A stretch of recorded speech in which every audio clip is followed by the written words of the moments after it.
Shit, I've been saying I'd release a new video for a long time. When did my last one come out? Oh. Oh shit.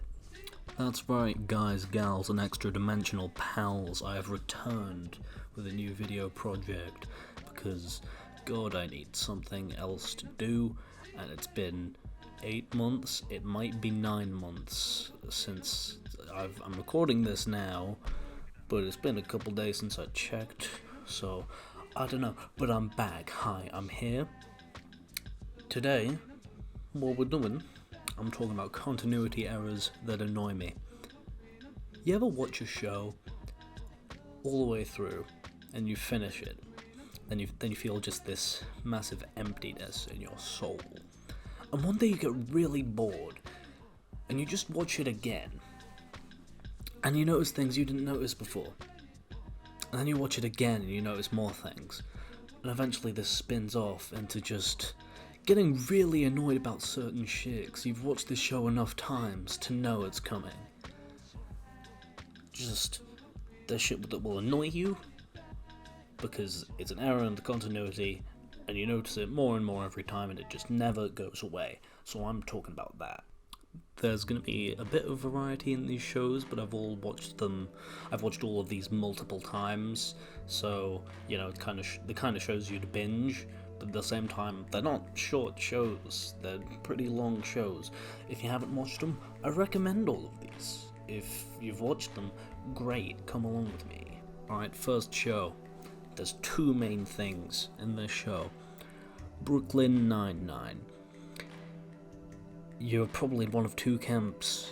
You're either someone who's watched this show multiple times over, or you're one of those people who have asked you to watch it so many times that you now adamantly refuse. And I'm going to be one of those people that tells you to watch it, because go fuck yourself, it's a good show. But one thing that annoys me every time I go back through the show: Captain Holt. I love the man, but his early appearances and his late appearances, his character's not very consistent. Alright, first thing with Captain Holt, his attitude towards food. Early in the show, we are led to believe he is some sort of connoisseur of food. We are told he follows Charles's food blog because it's the only one that measures mouthfeel.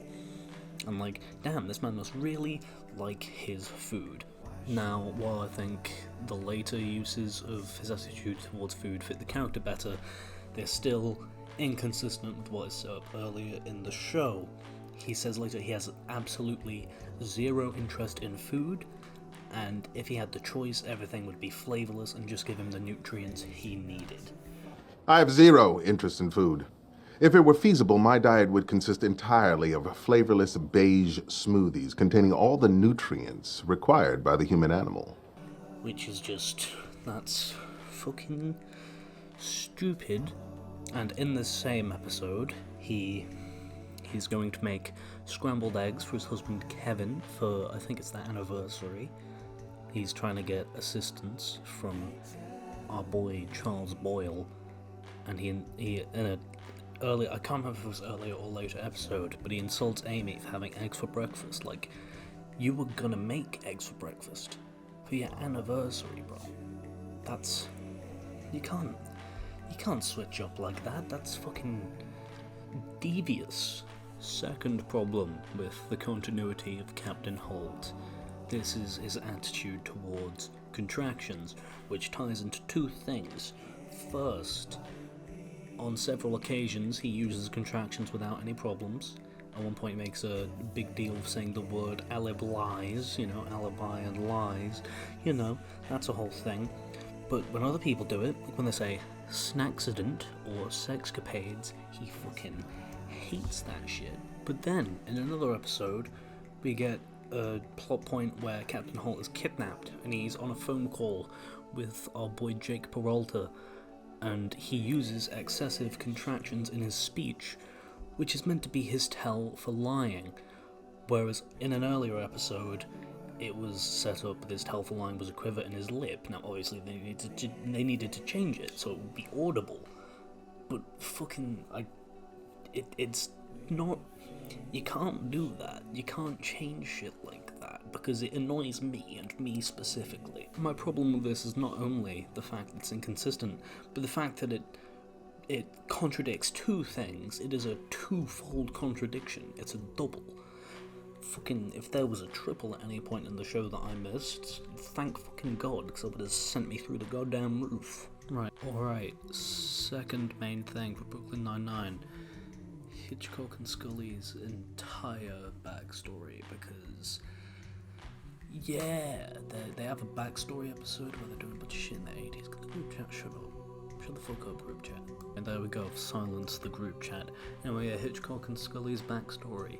They have an episode about their backstory in the 80s, and they're cool and they're hot, and they do cool hot guy shit, and then they eat too many wings and they get too fat. What's the problem with this? This is set in the 80s, but in earlier episodes we've already seen Hitchcock and Scully in the 70s, and they were already old and fat. So, the fuck's up with that, boys?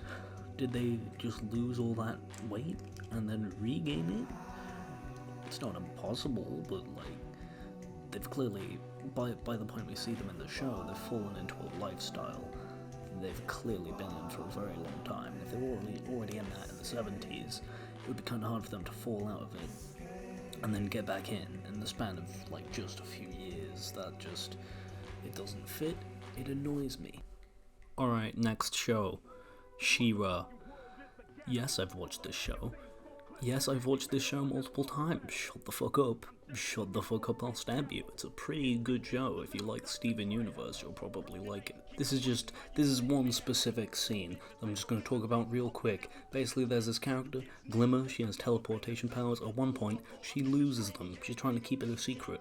And then she's trying to get up onto her bed, which is high on the ceiling, that she usually teleports up to.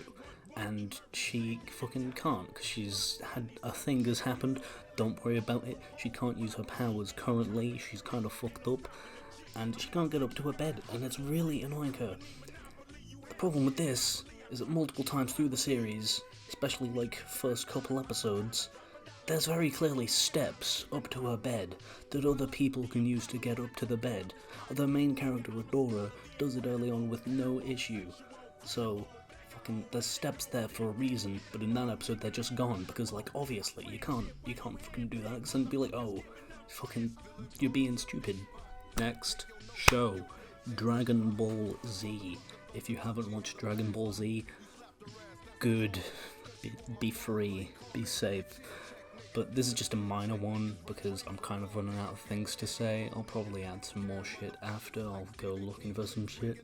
But early in the series, well, I say early in the series, early in Dragon Ball Z specifically, because there's a cut-off point between the two that doesn't really exist in the manga, that exists in the show. I'm going on a little nerd rant. But in the early show, Goku has his outfit.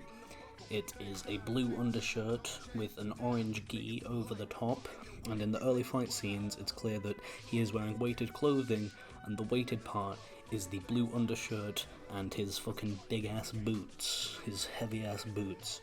But then during the Frieza fight, he's like, okay, I'll remove my weighted clothing, I'm gonna fight you at full strength. And he takes off the gi, and he keeps wearing the undershirt and the boots, which he basically just took off his shirt and didn't remove any weight whatsoever. I know Goku's dumb, but he's not that dumb. Actually, considering the shit that Goku's done, he might be that dumb, but goddammit, I refuse to believe it. Anyway, that's all I had written down on the fucking Apple note for this video. I might do a sequel if I get more annoyed at dumb shit, and I'll have a bigger project out at some point once all my exams are over, probably. So, it's been me, Stan, and I'm gone. Goodbye.